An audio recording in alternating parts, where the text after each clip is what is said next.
What would happen if you took deposits on 450,000 cars you couldn't build fast enough? In 2018, Tesla found that out. Tesla unveiled a new car in 2016, and hundreds of thousands of people placed deposits before the first cars were delivered in 2017.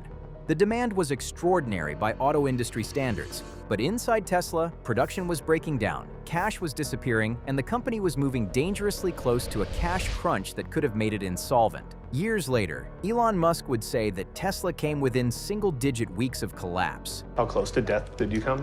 Within single-digit weeks. Not because demand failed or because the competitors created a better product, but because Tesla could not manufacture its own success. And the lesson Tesla learned is one that destroys far more companies than bad products ever do.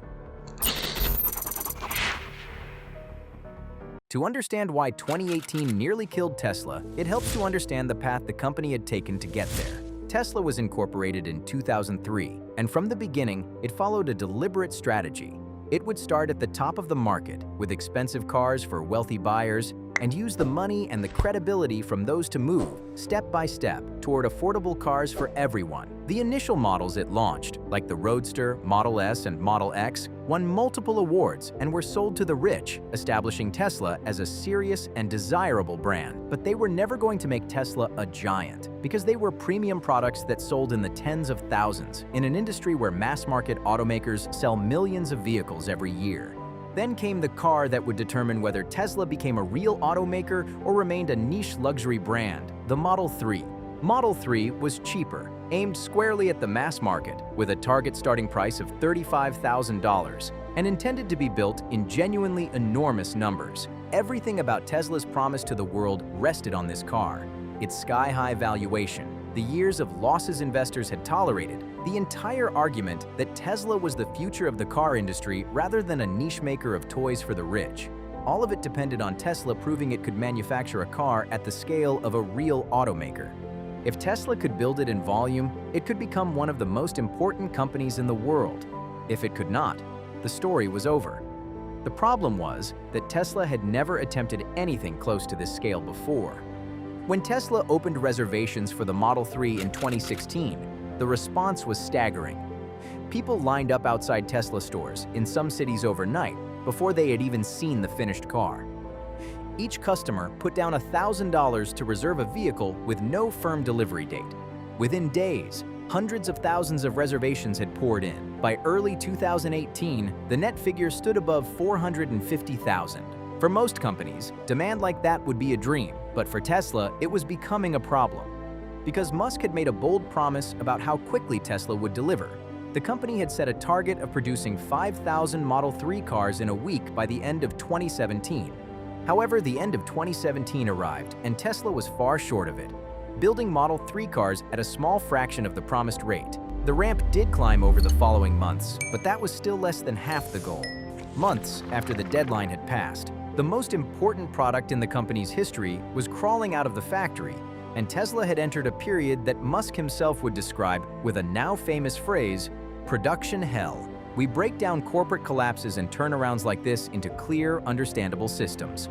Subscribe if you find this analysis useful. Its high-profile CEO, Elon Musk, calls this period a production hell.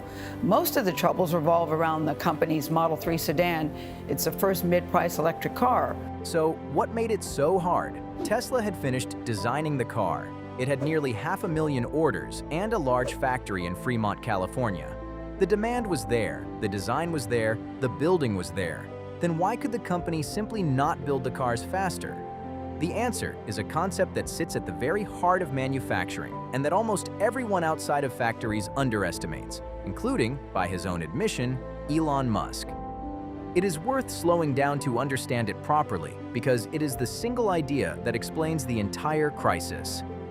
Building a complex product at scale is not a matter of doing one simple thing many times over. It is a slow, punishing process that manufacturers call the production ramp. Picture it as a climb. On the first day a new line opens, it might produce only a handful of finished units. The goal is to climb from that handful up to thousands per week. And that climb is almost always the most difficult and most dangerous phase in a manufacturer's entire life. Here is why the climb is so hard. A car is not built in one place. It moves down an assembly line through a series of stations, each performing one part of the job. One station shapes the body, another paints it, another installs the battery, and another does the final assembly. The car passes from each station to the next, like a baton in a relay, and this is the crucial point. The entire line can only move as fast as its single slowest station. If the paint station can only handle 200 cars a day, then it does not matter how fast every other station can work. The whole line is capped at 200. That slowest point has a name. It is called the bottleneck. And Tesla wasn't dealing with one bottleneck. Rather, it was dealing with dozens, with each one slowing the production and pushing the company closer to the edge. Now here is the part that makes scaling a factory so maddening. Suppose the team works around the clock and fixes the paint bottleneck. They do not suddenly get a fast assembly line. Instead, a new bottleneck appears somewhere else. Perhaps the final assembly station, which was never the problem before only because the paint station had been holding the production down. Now the constraint has moved to the next thing. Scaling production means hunting down these bottlenecks and breaking them one after another, again and again, and until each one is solved, the entire line stays stuck at the speed of its weakest point. This is the work that consumed Tesla through late 2017 and into 2018. But Tesla had made the problem worse through one deliberate gamble. Musk wanted the Model 3 factory to be one of the most automated ever built, a vision he called the machine that builds the machine, and his team nicknamed the Alien Dreadnought. In theory, automation would accelerate production. In practice, it became the bottleneck. Robots assigned to delicate tasks proved unreliable and difficult to fix, turning simple jobs humans could adapt to in seconds into recurring engineering problems. The very automation meant to save Tesla was now threatening to kill it. Years later, Musk admitted the mistake himself when he said, "Excessive automation at Tesla was a mistake. To be precise, my mistake. Humans are underrated." Slow production, on its own, would have been merely embarrassing if Tesla had unlimited time to fix it. However, it did not. Two clocks were now running against the company at once, and together they turned an engineering problem into a genuine threat to Tesla's survival. The first clock was the customers. The people who had handed over their deposits since 2016 had been promised an affordable $35,000 car, and they were watching the calendar. Frustration was growing. A widely cited third-party estimate based on credit card data suggested that by the middle of 2018, around 23% of deposits had been refunded, a figure Tesla publicly disputed, though the company acknowledged that cancellations were happening. The second clock was money, and it was the one that could end the company outright. This is the very clock every founder keeps a close eye on, because this one can turn into a question of life and death. Every company that spends more money than it earns is running on a clock. The only question is how much time remains before it runs out. And two numbers define that clock.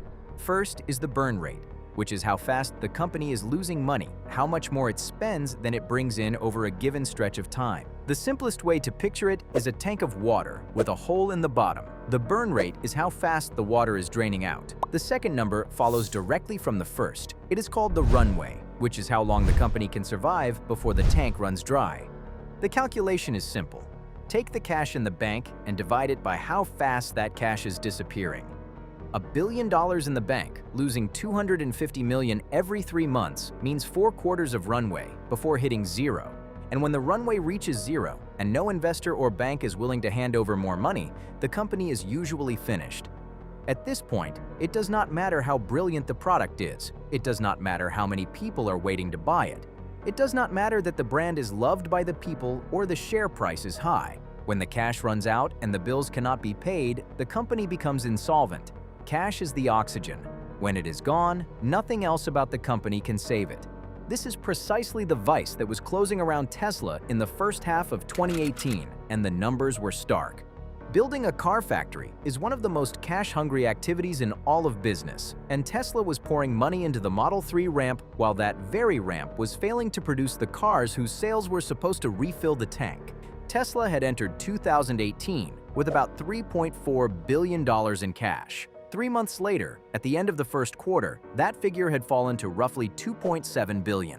Around $700 million had drained away in a single quarter, with the factory still nowhere near the production rate the company needed to start refilling it. Anyone with a calculator could see the danger. At that rate of burn, the runway was alarmingly short. This was the problem Tesla faced. The cars it had already sold, it could not yet build. The cash it desperately needed to survive, those unbuilt cars could not yet generate. And the hyper-automated factory it had bet everything on to break the deadlock was the very thing creating it. Later, when asked directly how close to the end Tesla had come, Musk gave a chilling answer, which was within single-digit weeks. What Tesla did in the first half of 2018 to escape that trap has become one of the most argued-over episodes in modern corporate history, partly because of how strange it was, and partly because, against the predictions of many people, it worked. The first thing that happened was that Musk effectively moved into the factory. By his own account, he slept on the factory floor. He has said he worked as much as 120 hours in a single week. He personally took over sections of the operation. The battery module line, which had become one of the worst bottlenecks, was one he later said he stepped in to run directly for a stretch of several weeks. The purpose of his presence was not theater. In a crisis, large companies are slowed by layers of caution and approval. By planting himself physically on the floor, Musk collapsed that distance, making decisions in minutes that might otherwise have taken weeks. And then came the decision that Tesla is still both mocked and admired for in roughly equal measure. The two existing assembly lines inside the Fremont factory simply could not be pushed to the production target, no matter what was done to them. So Tesla did something that no established, serious automaker would ever normally contemplate. In a matter of weeks, it built an entirely new third assembly line for the Model 3, inside a tent. An enormous temporary structure, a giant marquee, was thrown up in the parking lot outside the main factory, and a new, deliberately simpler, far more manual assembly line was run inside it. It was the exact opposite of the alien dreadnought. There were no gleaming, intricate robots, but just people with tools and lifts, building cars largely by hand under what was effectively an oversized canopy. Tesla's critics seized on it as the ultimate proof of chaos and desperation, an amateur move by a company that had lost control. And yet, it did exactly what it was meant to do. That improvised tent line produced about a fifth of the Model 3 cars built in the final week of June 2018. The combination of all of it, Musk making decisions on the floor, human workers returning to the line, and the tent adding capacity that the permanent high-tech factory simply could not, finally did what months of careful engineering had failed to do. The production numbers began to climb the curve, and then, in the final week of June 2018, Tesla built 5,031 Model 3 cars in 7 days, roughly 6 months after the original deadline had come and gone, and after all the missed targets, the public ridicule, the burned cash, and the steady drumbeat of predictions that the company was about to go bankrupt, Tesla had finally reached the production rate it had promised, 5,000 cars a week. In the very next quarter, the third quarter of 2018, Tesla reported a net profit of around $312 million, one of only a handful of profitable quarters in its history to that point. The bet the company project had, by the narrowest of margins, paid off. Tesla's brush with death in 2018 did not come primarily from a flawed product, or from customers staying away, or from a rival building something better. On the measures that founders are taught to obsess over, the product, the demand, the size of the market, Tesla was succeeding spectacularly. Nearly 500,000 people had ordered the car before they could even buy it. The company nearly died anyway, and the thing that nearly killed it was something almost no one outside a factory ever thinks about, which is manufacturing. The slow, physical, deeply unglamorous discipline of making a complicated object thousands of times a week, reliably, and at a cost the business can actually sustain. And that is the heart of it. In businesses, sometimes the unglamorous problem is the one that kills you, and it is precisely the problem that brilliant, visionary, product-obsessed founders are the most likely to wave away, because designing the future feels important, and building it on a production line does not. Tesla learned that lesson at the very edge of failure, and the reward for surviving was almost beyond measure. Tesla went on to become consistently profitable from 2020 onwards, and within just a few years, the most valuable car company the world had ever seen, worth more than $1 trillion at its peak. But the failing factory was not the only crisis Tesla was living through that year. While Musk was sleeping on the floor in Fremont, fighting to build the Model 3, the pressure was pushing him toward a single message, 9 words posted on Twitter, that would bring the full force of American securities law down on him, cost him tens of millions of dollars, and cost him the chairmanship of the very company he was killing himself to save. That is what we tell in our next video.